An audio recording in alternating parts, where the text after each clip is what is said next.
YouTube, welcome back. With the upcoming second part of the Witch Mountain update, it's time to deep dive into one of the most interesting and crucial topics of Witchfire: elements.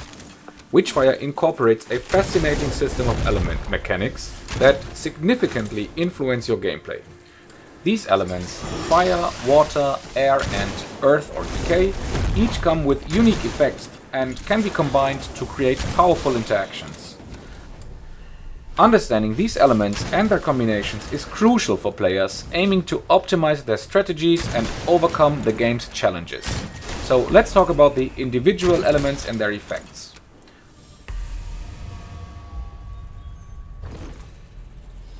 Lightning. When applied, lightning causes enemies to release bolts of electricity upon taking damage.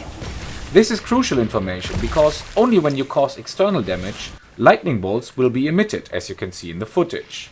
These bolts chain to nearby targets, making it an excellent choice for crowd control. For players, lightning can temporarily silence spellcasting abilities. Ice. Ice freezes enemies, temporarily immobilizing them. It has no other big effect on its own, except for its crowd control ability. So again, you need to combine ice with another element. Fire applies burn status effect to enemies, causing them to take increased damage.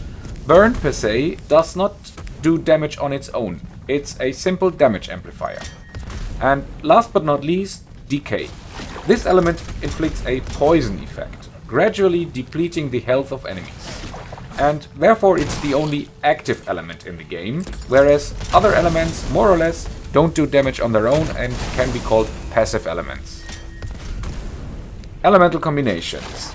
The true depth of Witchfire's elemental system, however, lies in the ability to combine these elements for enhanced effects. Any two elements can interact, and the order of application does not matter. In the following minutes, you will see all the combinations and how they interact with each other. Let us start with an all-time favorite: fire and lightning. When combined, fire enhances the strength of all damage, in this case our lightning bolts, increasing their damage output.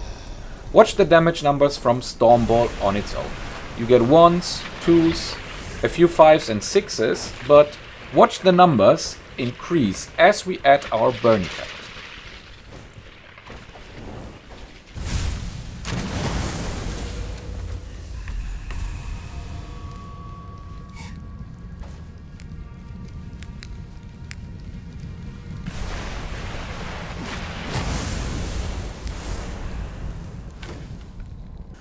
Fire and decay. The lesson we learned from fire and lightning also applies to fire and decay. This pairing amplifies the damage over time effect of decay, making it more potent against tougher enemies.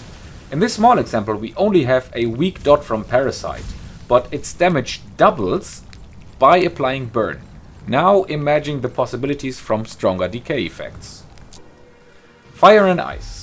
Since ice does not do much on its own except for its crowd control, okay, this already is pretty strong to be honest, this combination triggers a damaging explosion with an area of effect, making it effective for dealing with groups of enemies. However, it really starts to shine on density, so its best use is in tighter spaces. Additionally, both ice and fire have some crazily strong arcanas, which can lead to maybe the most overpowered combinations in the game. And yes, I'm talking even stronger than Stormball and Burning Stake. And since fire does increase all damage, the question arises if burn even increases direct fire damage, for example from Flame Breath. And the answer is yes, it does. That was one of the reasons why Hangfire was so strong and overpowered and got nerfed to the ground. As you can see, we usually have around 23 fire damage with Flame Breath. But let's now add Burning Stake and watch the numbers explode.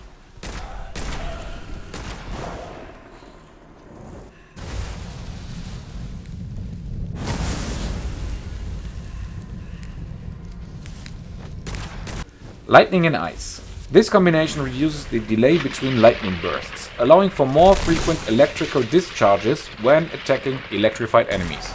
However, I think, in my opinion, this is the weakest combination of all elements in the game, and I never find myself playing lightning with ice.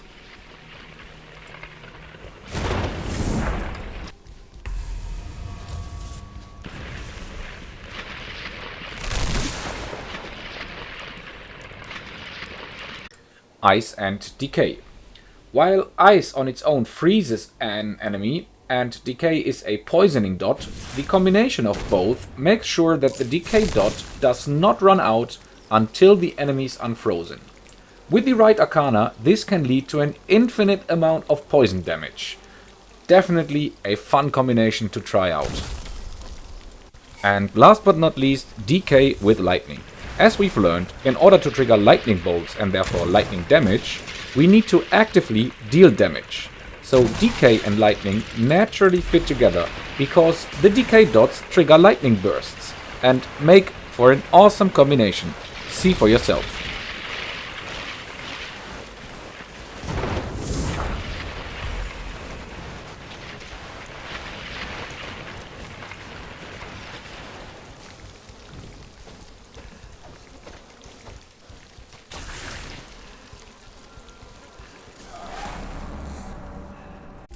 The elemental system in Witchfire encourages players to experiment with different combinations of weapons, spells and other triggers.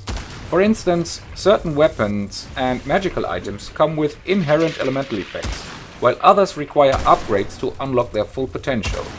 Players can tailor their loadouts to suit their preferred playstyle, whether focusing on crowd control, single target damage or survivability.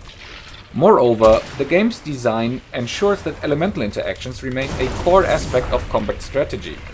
Players must consider not only the elements they wield, but also the potential effects of enemies' attacks, as foes can also apply these status effects. In conclusion, the elemental mechanics in Witchfire add a layer of complexity and strategy to the game. By mastering the individual elements and their combinations, players can unlock powerful synergies and adapt to the challenges posed by the game's dynamic and combat scenarios. This system exemplifies the game's emphasis on thoughtful gameplay and creative problem solving.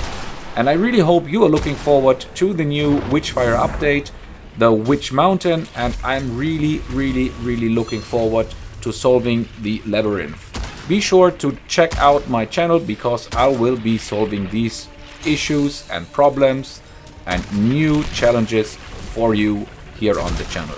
As always guys, if you like this video, leave it a thumbs up and have a good one.